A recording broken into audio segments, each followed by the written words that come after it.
சிவராத்திரிக்கு விரதம் இருக்கும். சிவராத்திரியை உணரப் போகிறோம் அப்படி வேணா சொல்லுங்க.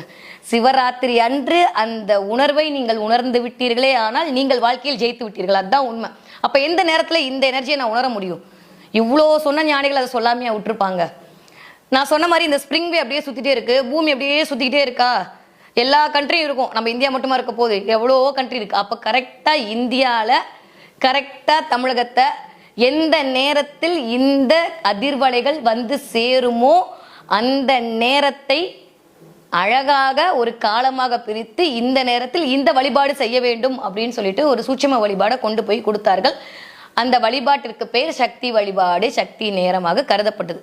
நல்லா மக்களே ஒன்று நோட் பண்ணி வச்சுக்கோங்க. கரெக்டா 12 மணி 24 நிமிஷத்திலிருந்து 12 மணி 44 நிமிஷம் வரைக்கும் தயவு செஞ்சு தூங்கவே தூங்காதீங்க. இந்த நேரம்தான் இந்தியாவில் நான் சொல்லக்கூடிய அந்த மிகப்பெரிய பிரம்மாண்டத்தின் பேர் ஆற்றலை நமக்குள் கொண்டு வந்து சேர்க்கக்கூடிய சக்தி நிறைந்த நேரமாக கருதப்படுகிறது. அந்த நேரத்துல தான் அப்படியே சக்தி ஃபுல்லா நம்ம உடம்புல பாய்வதற்கான நேரம்.